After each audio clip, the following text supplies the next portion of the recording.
welcome back to Linda's Pantry. So today I'm going to bring you along for a canning session. We're going to can pumpkin pickles. These are sweet and tangy and they're delicious. And it's a great way to use up those pumpkins that might still be hanging around from the holidays earlier in the fall. We have an absolutely delicious pumpkin variety that we're going to use today, and I don't want to waste these, so let's go make some pumpkin pickles. And if this inspires you to stay with me, I hope you go down in the About section below, check out all the links that I've left for you. Check out my Wild Tree website where you can shop for organic, all-natural products, no preservatives ever in any of our products. Stuff that you would normally use, spices and mixes, and it makes your life easier. I also have my Zaycon Foods link where you can shop for bulk meats at great discounted prices. If you sign up for free, they'll notify you when they have an event in your area. And then my Facebook page, go say hi. And if you make these pickles, post a picture on Facebook and show us how you did it. Come on, let's go make some pumpkin pickles. I am so glad you stayed for this because it's kind of a time-consuming process, but it's well worth it. I've already cut up one of these little pie pumpkins, and you want to use pie pumpkin, or I've done it with just regular pumpkin, jack-o'-lantern pumpkin, and it tastes the same to me. But you can also use squash. Butternut squash works really good. And so we're going to mix the two today just because I've only got 2 of the pie pumpkins. That one made 6 cups. You need 24 cups of pumpkin and squash. So I'll peel these down, get them seeded, and I use this peeler. It's a Titan peeler. It actually works fantastic for all these hard squashes. And then I've got a couple butternut squash. I need to use those up too, so might as well make some pickles. We've got sugar, and in this I'm making a little makeshift spice bag with cheesecloth. It's got cloves. There's 10 cloves.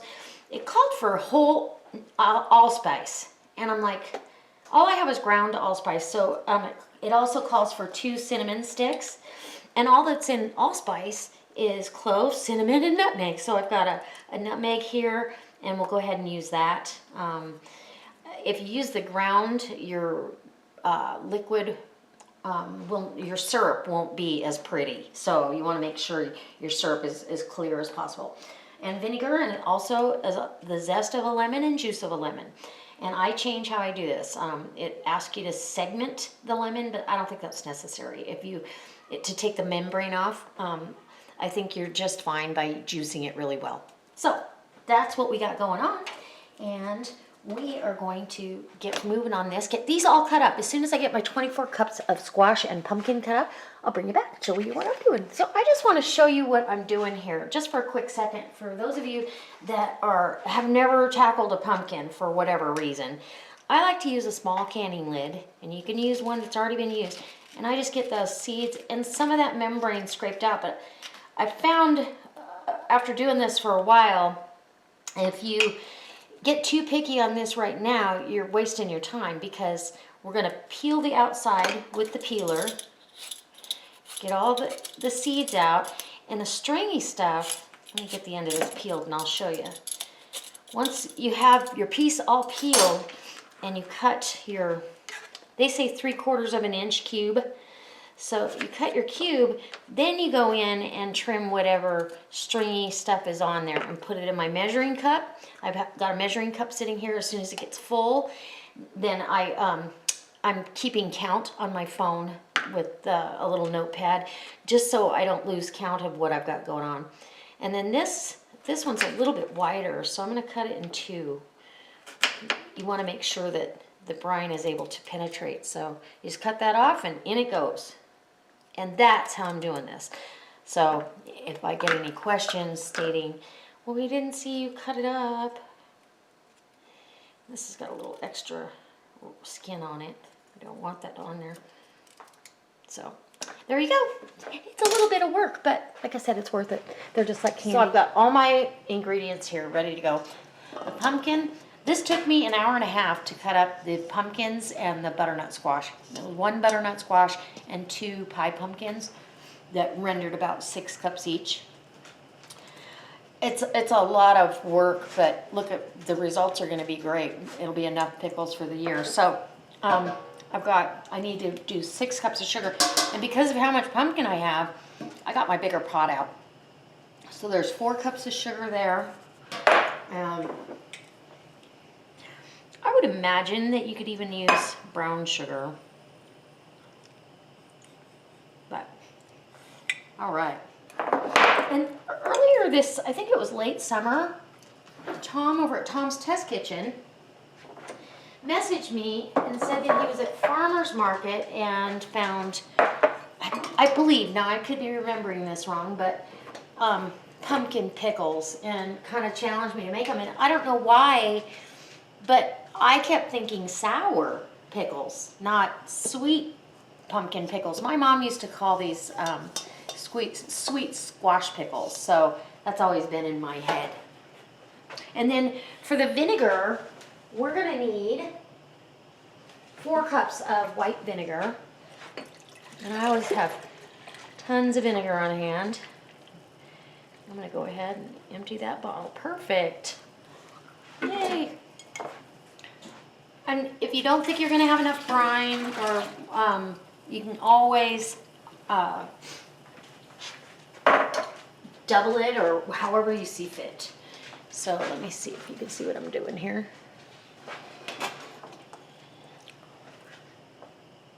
So in my little spice bag, I've got my cloves, my nutmeg, my cinnamon. I do not have whole allspice, so we're just going to go with this today, and that'll be just delicious anyway. It's just to give it a hint of spice. And I think I'm going to cut this so I don't waste too much cheesecloth. So you just want a cheesecloth square or a spice bag. You could use a tea baller, I think they're called. Okay, and then just tie this up, or put a tie around it. That's what I'm going to probably do. And tie that up in your spice bag. All this is going to boil together for 10 minutes. Once it comes to a boil, you're going to boil this. So that's going to get the flavors out of your spices. So we'll put that in there.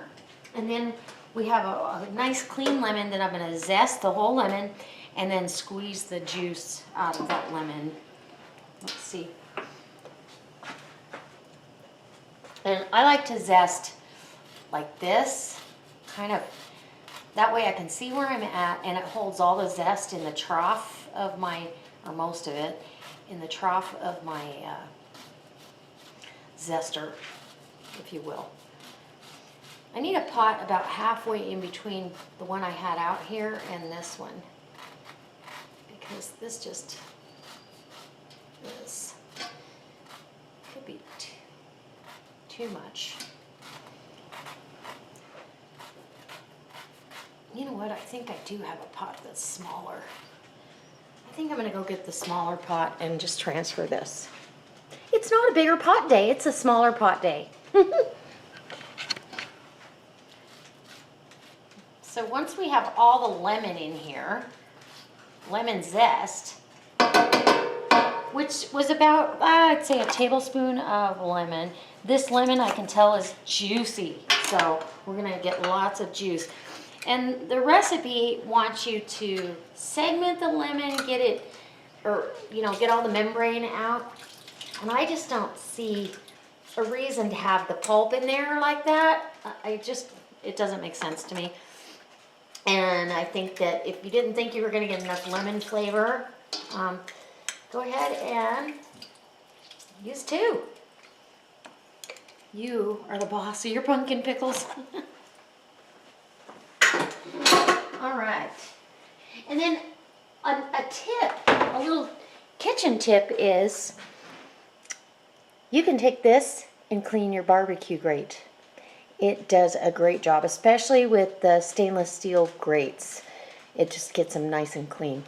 Just a tip. All right, so let's get, my jars are sanitized from the dishwasher, and I've got them coming up to temperature with the in the canner, so because we're going to hot pack this.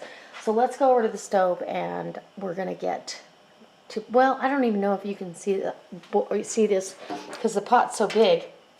But I'm going to boil this for 10 minutes. Then I'm going to add this pumpkin to it. And you cook this, what it says in the book is till it's warmed through. It's only 3 minutes in there. And then you hot pack and you use the syrup as your packing liquid. So I'll be back when we're packing the jars. We've got our hot jars all done and our mixture is done. And now we're going to start ladling it in. And this is a hot pack method. I don't know that there's even a cold pack method out there. So what you want to do is fill your jars to the bottom part of the neck of the jar, and I'm filling it with just pumpkin. Leave your brine, if you will, your syrup, I should say. Go ahead and leave that in there, and then we'll ladle that in afterwards. And hot jars. And if you feel like you don't have enough in your jar, look how pretty those are going to be. You can go ahead and add some more. I'm going to add a couple more here, just to make sure I get enough pickles. Aren't they beautiful? So this recipe, honestly, it varies by pumpkin. It varies by how you pack your jars. So I tend to just let them go in there, and so I always end up with more jars. I always make a little extra brine with the same ratio of sweet to tang. We'll just use that. So you want everything in it, half an inch of headspace. And this has a little bit more than I'd like, so I'm going to pour a little bit of that brine off. So just go around to every jar, and if one looks like it doesn't have enough, guess what? Just add a little bit more. I don't want them too packed down, and pumpkin is not okay for home canning in a puree method.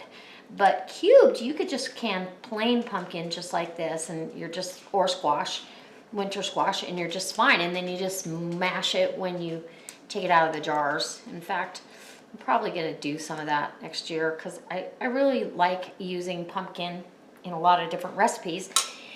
And it is a little bit time consuming. So after I've done all that, I've already inspected these jars, but while I'm wiping the rims down, and you want to make sure you wipe them down really good with vinegar water or hot water, because 9 times out of 10, you've gotten syrup on the edge of the rim of the jar. So go ahead and pick up a lid that's been warmed and a ring, finger tight. And we're going to go ahead and taste that syrup for you, and I just put it in a little shot glass so you can see the color. It's beautiful. Look how pretty. Get that lemon zest in there just a little bit, and it takes on a little bit of the pumpkin color, and I'm sure after it's canned even more. I've done like sweet potatoes in my chicken stock, and it just gives it such a pretty amber color, and pumpkin kind of does the same thing. So we're going to taste this and let you know what flavor profile, and then I will, when these pickles are ready to eat, I will go ahead and bring you back for a different video to give you a taste test. So here we go. Bottoms up.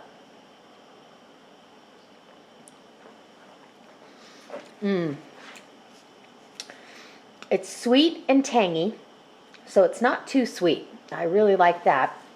It's got that background of clove and just a hint of cinnamon. I think it's perfect. I don't really detect the nutmeg as much, but maybe, when you have whole allspice, you get a little bit more of that flavor profile, I think.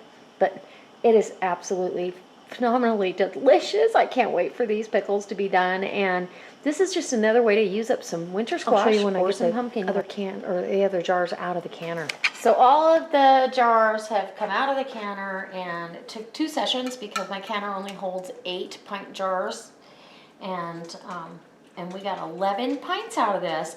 So it's going to be delicious, and this spicy, not overly spicy, but the spices of fall and that tangy syrup. It's just delicious. So once these have had time to absorb all that, I'll do another video and show you how they came out. But Squash pickles or pumpkin pickles or sweet pickles are delicious. And I hope that this inspires you to maybe make your own. Don't waste the pumpkins. You can use jack-o'-lantern pumpkins because they don't have a whole lot of flavor, but they have a lot of flesh. So you could make a ton of this and give it away at Christmas time as a gift. It'd be just fabulous. I know Christmas is over, but we're always thinking for next year and what we might do for gift giving. So if it inspires you to like this recipe, I hope you give me a thumbs up.